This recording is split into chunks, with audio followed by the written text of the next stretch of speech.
সাম্প্রতিক সহিংসতায় আহতদের চিকিৎসা ও কর্মসংস্থানের ব্যবস্থা করা হবে জানালেন প্রধানমন্ত্রী। নাশকতাকারীদের খুঁজতে সহযোগিতা চাইলেন জনগণের। দেশের সম্মান নষ্ট করতে লন্ডনে বসে প্রবাসীদের উস্কে দেওয়ার অভিযোগ প্রধানমন্ত্রীর। মিথ্যাচারে বিভ্রান্ত না হওয়ার আহ্বান। এবং স্বাভাবিক হতে শুরু করেছে রাজধানীর বিপণী বিতান এবং দোকানপাট। ক্রেতা কম থাকায় লোকসানের আশঙ্কায় ব্যবসায়ীরা।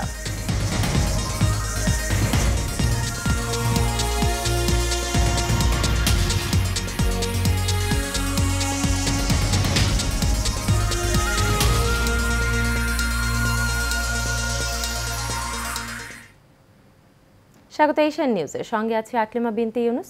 এতক্ষণ শুনছিলেন বিআরবি কেবল ইন্ডাস্ট্রিজ লিমিটেড সংবাদ শিরোনাম। চলে যাচ্ছি বিস্তারিত সংবাদে। সাম্প্রতিক সহিংসতায় আহতদের চিকিৎসার সকল ব্যবস্থা সরকার করবে বলে জানিয়েছেন প্রধানমন্ত্রী শেখ হাসিনা। গতকাল বিকেলে ঢাকা মেডিকেল পরিদর্শন শেষে একথা জানান তিনি। এ সময় তিনি বলেন, আহতদের চিকিৎসা শেষে কর্মসংস্থানের ব্যবস্থা করে দেওয়া হবে। এ সময় সরকার প্রধান এই সহিংসতার সঙ্গে জড়িতদের খুঁজে বের করতে দেশবাসীকে সহযোগিতার আহ্বান জানান। বিস্তারিত নূর মোহাম্মদ ভুইয়ার রিপোর্টে। সাম্প্রতিক সময়ে সহিংসতার আহতদের দেখতে ঢাকা মেডিকেল কলেজ হাসপাতালে আসেন প্রধানমন্ত্রী শেখ হাসিনা। এ সময় তিনি মেডিকেলের বিভিন্ন ওয়ার্ড ঘুরে ঘুরে আহতদের খোঁজ খবর নেন এবং চিকিৎসকদের সব ধরনের চিকিৎসা নেওয়ার নির্দেশ দেন। হাসপাতাল পরিদর্শন শেষে হারানোর বেদনার কথা স্মরণ করে আবেগে আপ্লুত হয়ে পড়েন সরকার প্রধান। এতগুলি মানুষ, আমি তো আমার সব হারাইছি, বাবা আমার ভাই সব হারাইছি। আমি তো জানি মানুষের হারানোর বেদনা কি। আমার থেকে আর কেউ বেশি চায় না। আমি চাচ্ছিলাম দেশের শান্তি থাকবে, দেশের মানুষের উন্নতি হবে, দেশের মানুষ সুন্দরভাবে বাঁচবে। আমি সব দিকে ব্যবস্থা করেছি। আর মনে হলো যেন মানুষের সেবা করা যা যা সবই নষ্ট করবে, সবই ধ্বংস করে দেবে, সবই পোড়াবে। সাম্প্রতিক সময়ে সহিংসতার ঘটনায় আহতদের চিকিৎসার জন্য যা যা প্রয়োজন সবই করবে সরকার জানিয়ে প্রধানমন্ত্রী বলেন, আহতদের চিকিৎসা শেষে কর্মস্থলের ব্যবস্থাও করে দেওয়া হবে। তারা এই সুযোগটা নিয়ে, কোটা আন্দোলনের সুযোগটা নিয়ে সারা দেশব্যাপী এই ধ্বংসাত্মক কাজ করে যাচ্ছে। এদের মধ্যে কোনো মনুষ্যত্ব বোধ নেই, দেশের প্রতি কোনো মায়া মমতা নেই, দেশের প্রতি কোনো দায়িত্ববোধ নেই। আর মানুষকে মানুষ হিসেবেই গণ্য করে না। কারণ আমি নিজেই তো কতবার আমাকে মারার চেষ্টা করেছে, তারপরেও আমি সব কিছু ভুলে, সেই শোক ব্যথা, বাবা মা ভাই হারানোর শোক, নিজের উপর এত বড় আঘাত, সব কিছু মোকাবেলা করে আমি দেশের জন্য কাজ করে যাচ্ছিলাম যে মানুষ যেন ভালো থাকে। সরকার প্রধান অভিযোগ করেন, যারা এই ধ্বংসাত্মক কাজ করে যাচ্ছে এদের কোনো মনুষ্যত্ববোধ নেই, দেশের প্রতি কোনো মায়া মমতা নেই। চিকিৎসার জন্য যা যা প্রয়োজন সরকার করে যাচ্ছে এবং করবে। চিকিৎসা শেষে তাদেরকে অন্তত তাদের আয় রুজির ব্যবস্থা যাতে হয় সেটাও আমরা করব। কাজে আমি মানুষকে মানুষ হিসেবে দেখি। এখানে দল মত নির্বিশেষে সকলের জন্যই আমি কাজ করি। আমি যা করি সব মানুষের জন্যই করি। আমি এখানে কোনো এটা চিন্তা করি না কে আমার সমর্থন দেয় না দেয়, সেটা আমি চিন্তা করি না। সহিংসতার সঙ্গে জড়িতদের খুঁজে বের করতে দেশবাসীর প্রতি আহ্বান জানান প্রধানমন্ত্রী। আমি আমার দেশবাসীর কাছেই আমি এটুকু বলবো যে তাদেরই এই যারা অপরাধী খুঁজে বের করে দিতে হবে এবং সকলে ঐক্যবদ্ধ হতে হবে এই বর্বরতার বিরুদ্ধে। নূর মোহাম্মদ ভুঁইয়া, এশিয়ান টেলিভিশন, ঢাকা। দেশের সম্মান নষ্ট করতে এখনও ফোন করে লন্ডনে বসে বিশ্বব্যাপী প্রবাসীদের উস্কে দেওয়া হচ্ছে বলে অভিযোগ করেছেন প্রধানমন্ত্রী শেখ হাসিনা। গতকাল ক্ষতিগ্রস্ত বিটিভি ভবন পরিদর্শন শেষে তিনি এই অভিযোগ করেন। তার বক্তব্য বিকৃতভাবে উপস্থাপন করে আন্দোলন ভিন্ন খাতে নেওয়া হয়েছে বলেও জানান সরকার প্রধান। এ সময় অপপ্রচার ও মিথ্যাচারে বিভ্রান্ত না হওয়ার আহ্বান প্রধানমন্ত্রী শেখ হাসিনার। মোহাম্মদ শাহজাহানের ক্যামেরায় বিস্তারিত লাবণ্য ভুইয়ার রিপোর্টে। গেল 18 জুলাই বাংলাদেশে যেন এক তাণ্ডবের ভূমিতে পরিণত হয়। একের পর এক রাষ্ট্রীয় ভবনে হামলা চালানো হয়। দুর্বৃত্তদের দেয়া আগুন আর সন্ত্রাসের হাত থেকে রেহাই পায়নি রাষ্ট্রীয় টেলিভিশন বিটিভি। বিটিভি কেন্দ্রে আগুন দিয়ে ক্যামেরাসহ পুড়িয়ে দেওয়া হয় গুরুত্বপূর্ণ বহুমূল্যবান জিনিস। লুটপাট করা হয় অনেক যন্ত্রপাতি, পুরানো হয় 17টি গাড়ি, ভাঙচুর করা হয় 9টি গাড়ি। 2টি সম্প্রচার ভ্যান পুড়িয়ে দেয় দুর্বৃত্তরা। এছাড়াও আগুন দেওয়া হয় বিল্ডিংয়ের প্রতিটি ফ্লোরে। এটা কারোর পক্ষে সহ্য কর না। প্রধানমন্ত্রী শেখ হাসিনা বেশ অনেকটা সময় বিটিভির ধ্বংসস্তূপ পরিদর্শন শেষে কথা বলতে যেয়ে অনেকটা থমকে যান। বলেন, যা কিছু অর্জন তা এদেশের মানুষের জন্যই। এই সম্পদ যারা আজ নষ্ট করলো সেই বিচার এদেশের জনগণের কাছে তুলে দেন তিনি। যারা এদেশের মানুষের রুজির উপরে হাত দিয়েছে, রুজির পথ বন্ধ করে দিয়েছে, তাদের বিচার জনগণকেই করতে হবে, কারণ এদেশের জনগণই একমাত্র শক্তি। বিভ্রান্ত ছড়ায় কাউকে যেন কোনো রকম মিথ্যা অপপ্রচার চালিয়ে কাউকে যেন বিভ্রান্ত করতে না পারে। আসল সত্যটা জানুন, যারা এসবের সাথে জড়িত সারা বাংলাদেশের আনাচে গানাচে যে যেখানে আছে তাদের খুঁজে বের করুন এবং তাদের শাস্তির ব্যবস্থা করার জন্য সহযোগিতা করুন। আমি দেশবাসীর কাছে সেই আহ্বান জানাই। তারেক জিয়ার প্রতি ইঙ্গিত করে সরকার প্রধান বলেন, দেশের সম্মান নষ্ট করতে এখনো সক্রিয় রয়েছে সরকার বিরোধীরা।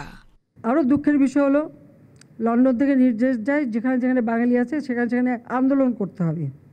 আর এই আন্দোলন করতে যে তাদের অবস্থাটা কি, লন্ডনে আমাদের আওয়ামী লীগের উপর হামলা করলো, সেখানে পুলিশ এসে ওই বিএনপির 3 নেতাকে গ্রেপ্তার করেছে। হ্যাঁ, আমাকে গালি দিচ্ছে, দেশের বিরুদ্ধে তারা স্লোগান মিছিল, ওই দেশে আইন আছে, কেউ মিছিল করতে পারে না, কিন্তু তাদেরকে উস্কে দেওয়া হয়েছিল লন্ডন থেকেই যে মিছিল করতে হবে। তার মিছিল করতে যে শুধু নিজেদের চাকরি বাকরি রুজি রোজগারের পথ যে হারালো তা না, আজকে যে বাঙালিরা ওখানে কাজ করে খায় তাদের মুখটা কোথায় থাকে। প্রধানমন্ত্রী বলেন, কোটা ইস্যুতে মুক্তিযোদ্ধার সন্তান নিয়ে যে বক্তব্য দিয়েছি তা বিকৃত করা হয়েছে। সারা বাংলাদেশটাকে একটা নরক বানানোর চেষ্টা। আমরা বাধ্য হলাম কারফিউ দিতে, বাধ্য হয়েছি সেনাবাহিনী রাখতে, কারণ মানুষের জানমাল রক্ষা করা এটা আমাদের কর্তব্য। আজকে মানুষের মাঝে স্বস্তি ফিরে এসেছে, কিন্তু এখন আবার কি, সেই মেট্রো রেল স্টেশন পুড়িয়ে দিয়েছে। যারা আজকে অল্প সময়ের মধ্যে এক জায়গা থেকে আরেক জায়গায় যেতে পারত, আজকে সেটা বন্ধ। এর আগে বৃহস্পতিবার প্রধানমন্ত্রী রাজধানীর মিরপুর 10 নম্বরে ক্ষতিগ্রস্ত মেট্রো রেল স্টেশন পরিদর্শন করেন। রাষ্ট্রীয় প্রতিষ্ঠান বাংলাদেশ বিটিভি এখন ধ্বংসস্তূপে পরিণত। কোটা আন্দোলনের নামে কতিপয় দুর্বৃত্ত একের পর এক হামলা চালিয়ে নষ্ট করেছে বহুদিনের পুরনো ঐতিহ্যবাহী দলিল, তথ্য, ছবি। বাংলাদেশের 53 বছরে এমন দুঃস্বপ্ন এ জাতি কখনো দেখেনি, আর ভবিষ্যতেও এদেশের মানুষ কোনোভাবেই এমন দুর্বৃত্তায়ন আর দেখতে চায় না। এদেশের মানুষ উন্নয়ন আর অগ্রযাত্রায় এগিয়ে যেতে চায় দুর্দান্ত গতিতে। সকলে মিলেই বাংলাদেশ এটাই যেন সত্যি হয়। লাবণ্য ভুইয়া, এশিয়ান টেলিভিশন, ঢাকা। গত কয়েকদিনের নাশকতার পর কারফিউ ও সাধারণ ছুটিকে কেন্দ্র করে অফিস আদালতের পাশাপাশি বন্ধ ছিল শপিং মল ও দোকানপাট। পরিস্থিতি স্বাভাবিক হতে শুরু করায় সীমিত পরিসরে চালু হয়েছে বেচাকেনা। তবে দোকানে ক্রেতার সংখ্যা কম হওয়ায় লোকসানের শঙ্কা করছেন ব্যবসায়ীরা। মিতুর রিপোর্ট। সংঘাত সহিংসতার পর ধীরে ধীরে স্বাভাবিক হতে শুরু করেছে রাজধানী ঢাকা। খুলতে শুরু করেছে বিভিন্ন বিপণী বিতান ও দোকানপাট। আজ সকাল 8টা থেকে বিকেল 5টা পর্যন্ত কারফিউ শিথিল থাকায় এসব দোকানপাট প্রায় 9 ঘন্টা খোলা রাখা হবে। তবে কিছু কিছু দোকানে গ্রাহকের উপস্থিতি ছিল খুবই কম। এতে হতাশ ব্যবসায়ীরা। ব্যবসায়ীরা বলছেন, সাধারণ মানুষের মধ্যে এখনো আতঙ্ক রয়েছে, এজন্য অতি প্রয়োজন ছাড়া কেউ বাজারে আসছে না। আসলে দেশের যে পরিস্থিতি, বর্তমান অবস্থা, আসলে সব দিকেই অরাজকতার সৃষ্টি, কাস্টমার বের হচ্ছে না, সবাই ভীত অবস্থায় রয়েছে। এই জন্য বর্তমানে আমরা আগে যেরকম কাস্টমার পাইতাম ওই তুলনায় খুবই কাস্টমার কম পাচ্ছি। কাস্টমার এখনো ভয়ে বের হচ্ছে না বাসার থেকে, যার অতি প্রয়োজন সে একমাত্র বের হচ্ছে।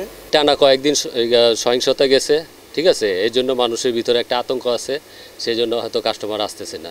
দোকানপাট পুরোদমে চালু না করা গেলে অর্থনীতি বড় বিপর্যয়ের মুখে পড়তে পারে বলে শঙ্কা ব্যবসায়ীদের। 11টা বাজে দোকান খুললে আর 3:30 দোকান ক্লোজ করলে কাস্টমার আমরা এখন তেমন পাচ্ছি না, খুবই কম পাচ্ছি। কাস্টমার একটু কম, বেচা কিনেও একটু কম। তো পরিস্থিতি যতটা স্বাভাবিক হবে আশা করি কাস্টমার অনেক বাড়বে। এদিকে ফুটপাতের বেচাকেনা লাগাতার বন্ধ থাকায় ব্যাপক ক্ষতির মুখে পড়েছেন ক্ষুদ্র ব্যবসায়ীরাও।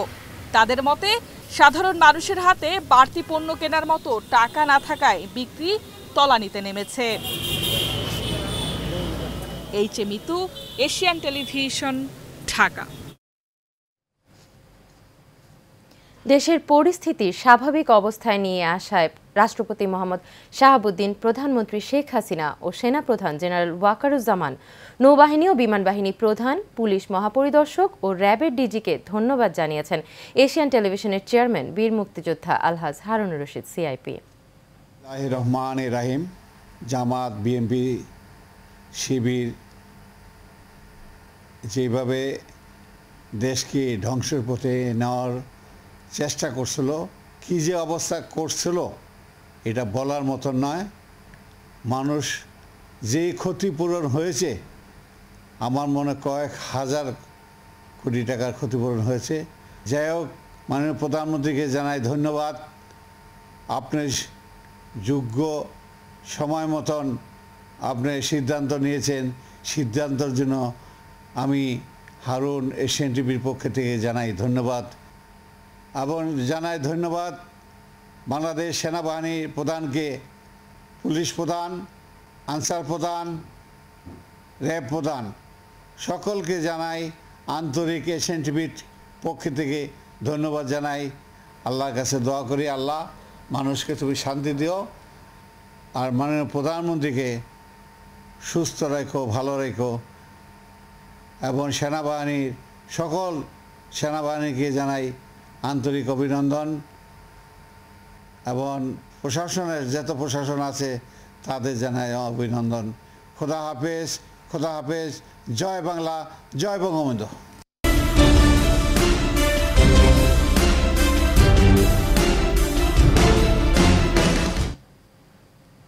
প্রধানমন্ত্রী শেখ হাসিনার নির্দেশে কোটা সংস্কার দাবির আন্দোলনে কর্মহীন হয়ে পড়া স্বল্প আয়ের মানুষের মাঝে খাদ্য সামগ্রী বিতরণ করা হয়েছে। গতকাল সোনারগাঁও উপজেলার ইসলামপুর, ছনপাড়া, ভেটেরকান্দি এলাকায় অবস্থিত আশ্রয়ণ প্রকল্পের 129টি পরিবারের মাঝে খাদ্য সামগ্রী বিতরণ করেন স্থানীয় সংসদ সদস্য আব্দুল্লাহ আল কায়সার। এ সময় উপস্থিত ছিলেন উপজেলা আওয়ামী লীগের সহসভাপতি ইঞ্জিনিয়ার মাসুদুর রহমান মাসুম, উপজেলা নির্বাহী কর্মকর্তা আব্দুল্লাহ আল মাহফুজ, উপজেলা আওয়ামী লীগের যুগ্ম সম্পাদক আশরাফুজ্জামান, উপজেলা যুবলীগের সাধারণ সম্পাদক আলী হায়দার সহ অনেকে।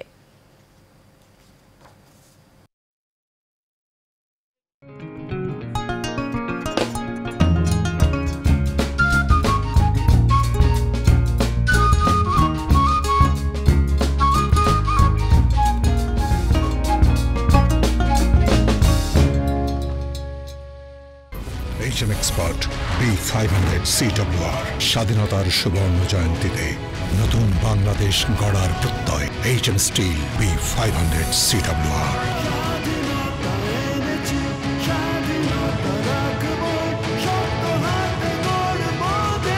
HM still.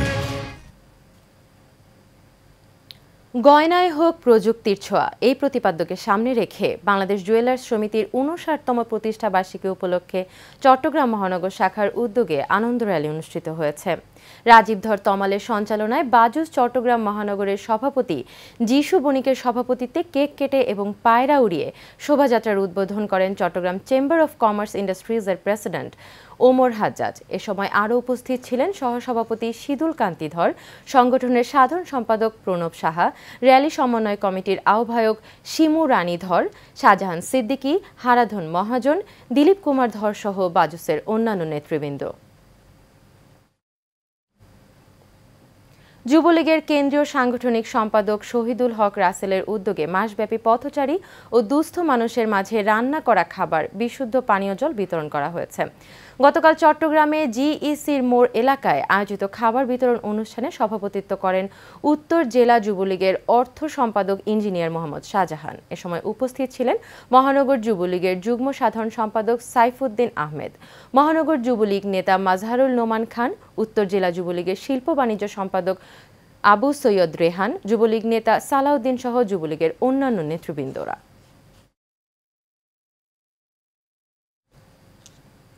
চট্টগ্রাম নগরীর ইঞ্জিনিয়ার ইনস্টিটিউট হলে চট্টগ্রাম কর আইনজীবী সমিতির এক নির্বাচিত কমিটির অভিষেক অনুষ্ঠিত হয়েছে। গতকাল সন্ধ্যায় কর আইনজীবী সমিতির সভাপতি আবু তাহিরের সভাপতিত্বে এবং সাধারণ সম্পাদক বাকাউল্লাহ চৌধুরীর সঞ্চালনায় এতে প্রধান অতিথি হিসেবে উপস্থিত ছিলেন ট্যাক্সেস অ্যাপিলেট ট্রাইব্যুনাল চট্টগ্রাম বেঞ্চের সাধারণ সদস্য শফিকুল ইসলাম আকন্দ। এ সময় আরও উপস্থিত ছিলেন টেক্সাস অ্যাপিলেট বেঞ্চের সদস্য শাহিন আক্তার হোসেন, চট্টগ্রাম কর অঞ্চল 1-এর কর কমিশনার ডক্টর মোহাম্মদ শামসুল আরিফিন, চট্টগ্রাম জেলা আইনজীবীর সভাপতি অ্যাডভোকেট মোহাম্মদ নাজিম উদ্দিন সহ অন্যান্যরা।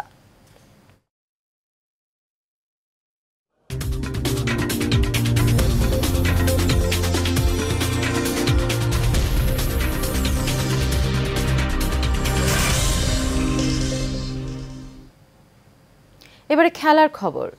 নারী এশিয়া কাপের প্রথম সেমিফাইনালে বাংলাদেশকে 10 উইকেটে হারিয়ে ফাইনালে ভারত।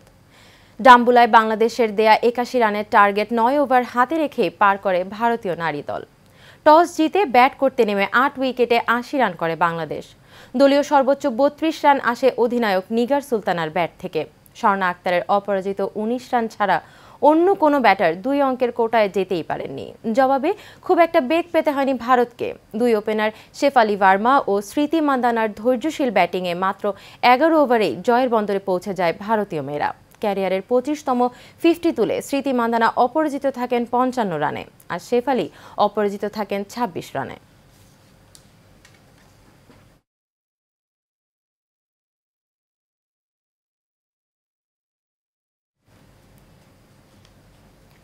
শেষ করব এশিয়ান নিউজ, তবে যাবার আগে বিআরবি কেবল ইন্ডাস্ট্রিজ লিমিটেড সংবাদ শিরোনামগুলো জেনে নেব আরও একবার।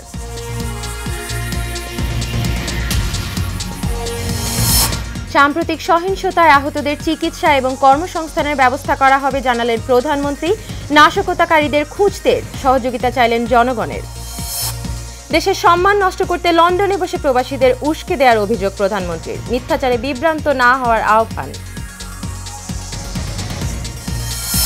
এবং স্বাভাবিক হতে শুরু করেছে রাজধানীর বিপণী বিতান ও দোকানপাট। ক্রেতা কম থাকায় লোকসানের শঙ্কায় ব্যবসায়ীরা।